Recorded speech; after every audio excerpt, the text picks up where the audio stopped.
Welcome everyone to Ceramics Presents Crickbuzz powered by Gigabyte ICC Champions Trophy 2025 চলছে আর নির্ভর জাহান আছে এই মুহূর্তে আজকের দিনের প্রি শো নিয়ে গতকালকের ম্যাচে বাংলাদেশের হেরে যাওয়া আমরা দেখেছি এবং একই সাথে আমরা এই ডিসিশনটাও জানিয়ে দিয়েছে যে বাংলাদেশ এবং পাকিস্তান অফিশিয়ালি আউট বিকজ এরপরে আর এই দু দলেরই কিছুই করার থাকবে না। আর অন্যদিকে আজকের ম্যাচ নিয়ে যদি একটু বলি, অস্ট্রেলিয়া সাউথ আফ্রিকা, যেখানে অন ফ্রাইডে সাউথ আফ্রিকার 3-1-5 ওয়াজ ইনাফ টু বিট আফগানিস্তান। অন্যদিকে অন স্যাটারডে যেখানে ইংল্যান্ড স্কোর করেছিল 3-5-1, সেটা ছিল টুর্নামেন্টের record total score, but it was not enough until Australia chased it down 5 wicket হাতে রেখে এবং 15 বল স্পেয়ার করে রেখে। সেই দুর্দান্ত খেলাটিও আমরা দেখেছি। তবে আজকে অস্ট্রেলিয়া এরই মধ্যে কিন্তু তারা বলছে সাউথ আফ্রিকার সাথে জিততে হলে যদি আগে তারা ব্যাট নেয় তাদের টার্গেট থাকবে 400 করা, এতটাই কঠিন তারা মনে করছে। কি হতে যাচ্ছে আজকের ম্যাচ নিয়ে বিস্তারিত জানবো। আমার সঙ্গে আছেন এক্সপার্টস, আমাদের সঙ্গে আছেন ফর্মার ক্রিকেটার জাবেদ ওমর বেলিম।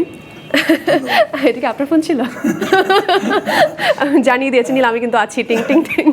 এবং আমাদের সাথে আছেন স্পোর্টস জার্নালিস্ট আর অ্যানালিস্ট ফাহিম রহমান।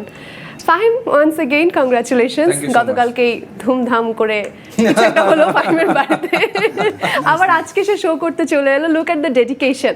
ফাহিম, কেমন যাচ্ছে আপনার সেটাই শুনি, এবং আপনার একদিকে আপনার ব্যক্তিগত জীবনে এত বড় একটি আয়োজন, সেই সাথে বাংলাদেশের এমন একটি গতকালকে ডেফিনেটলি বাংলাদেশের খেলার দিকে তো আমার নজর ছিলই, এবং আমরা তো এক্সপেক্ট করছিলাম যে বাংলাদেশ নিউজিল্যান্ডের এগেন্স্টে ভালো খেলবে বা ভালো খেলে বাংলাদেশ ম্যাচটা জিতবে। আনফর্চুনেটলি বাংলাদেশ ম্যাচটা জেতেনি, এবং ফ্রাস্ট্রেটিং। সবচেয়ে বড় ব্যাপার হচ্ছে যে বাংলাদেশের ক্রিকেট এবং ওভারঅল যে পারফরমেন্স, এটা সত্যিকার অর্থে ফ্রাস্ট্রেটিং।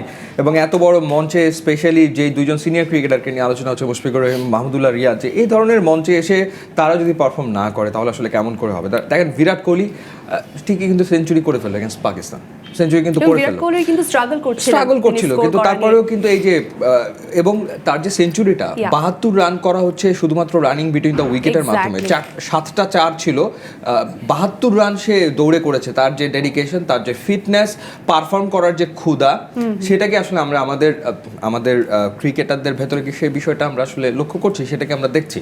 সো আরও একটা বড় মঞ্চে বাংলাদেশের এই ব্যর্থতা বাংলাদেশের ক্রিকেট ফ্যান্সদের জন্য ভীষণ রকম বেদনাদায়ক। কারণ প্রত্যেকটা আসরে বাংলাদেশের ফ্যান্সরা তারা তাকিয়ে থাকে যে দল এবার ভালো করবে, এত বছর হয়ে গেছে, রাইট? সো আমরা বৈশ্বিক আসরে সেই 2017 সালে যে একটা সেমিফাইনাল খেলেছিলাম, চ্যাম্পিয়ন্স ট্রফির সেমিফাইনাল, তো তারপরে তো আসলে আমাদের বৈশ্বিক আসরে পারফরমেন্স সত্যিকার অর্থে এত এত এত মলিন, যেটা আসলে খুবই খুবই খুবই হতাশার বাংলাদেশের ক্রিকেট ফ্যানদের জন্য এবং আমাদের জন্য অবভিয়াসলি। এবং ঠিক যেমনটা করে আপনি বিরাট কোহলির উদাহরণটা নিয়ে আসছেন, যদিও আজকে আমাদের শোতে তো গতকালকের খেলা আজকে খেলা নিয়ে বলছিলাম, তারপরেও এই নামটি চলে আসছে, যদি এটা অন্য খেলার, because of the dedication we have seen, যেখানে struggle is a part of the game and it's part of one's career. সেই স্ট্রাগলটাও থাকবে, কিন্তু কিভাবে ফাইট ব্যাক করতে হয়। এবং আমিও প্রি শোতে বলছিলাম যে দলের সাথে যখন প্র্যাকটিস সেশনে যাচ্ছেন, তিনি 1-1.5 ঘন্টা আগে পৌঁছে গেছেন, নিজে একা একা প্র্যাকটিস করেছেন ব্যাটিংয়ে ফিরে আসার জন্য, এবং সেই ডেডিকেশন, সেই ক্ষুধাটা যেটির কথা আপনি বলছিলেন, সেটা কিন্তু মাঠে আমরা দেখেছি, এবং রেজাল্টটাও তিনি পেয়েছেন, দলকেও সেই রেজাল্ট দিয়ে সাহায্য করেছেন। জাবেদ ওমর বেলিম, আপনার কাছে চলে আসে যে ফাহিম কিন্তু একরকম প্রশ্নটাই করলো যে সেই জিনিসটাকে আমরা দেখতে পাচ্ছি আমাদের প্লেয়ারদের মধ্যে। What do you think?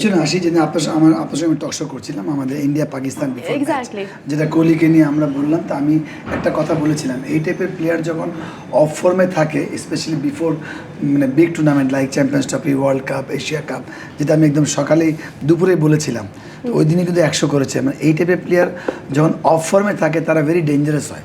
যেমন যে কোহলি আপনি দেখেন, যদি আপনি ইনিংসটা দেখেন, যদি ওর 100 করা দেখেন, কাম অ্যান্ড কুল, 3 রান লাগবে দলের, ওর 4 রান দরকার কাভারের উপরে। এটাই বলছিলাম যে আলটিমেটলি আমাদের দল 13-14 থেকে টপ ক্রিকেট খেলেছে, বাট যখন এই টাইপের যারা চ্যাম্পিয়ন ব্যাটসম্যান যারা আমরা নাম আসছে, এই কোহলি আমাদের কোনো আলোচনা করলে আমরা এটাকে আলোচনা ধরি না, আমরা নেগেটিভ কথা ধরি। মাথায় রাখতে হবে, আমরা যারা কথা বলি গণমাধ্যমে, আমাদের প্রতিটা মানুষ অফ দ্য ফিল্ড যারা আছেন, হয়তো ক্রিকেট বোর্ডে কাজ করেন বা মাঠে, তারা মনে করে পার্সোনালি নিয়ে নেয়। আজকে যদি কোহলিকে আপনি যেভাবে ইরফান পাঠান সমালোচনা করেছিল অস্ট্রেলিয়া সিরিজে, আপনি চিন্তা করতে পারবেন না যে ওটা নেওয়ার মতো।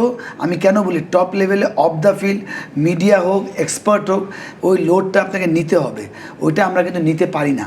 এই জন্য কিন্তু আজকে যেটা ফাইনাল স্টার্টিংয়ে বললেন যে আমাদের চ্যাম্পিয়ন প্লেয়ার যারা পারফর্ম করে আসছে, তারা পারফর্ম না করাতে কিন্তু আজকে আরও বাজে অবস্থা।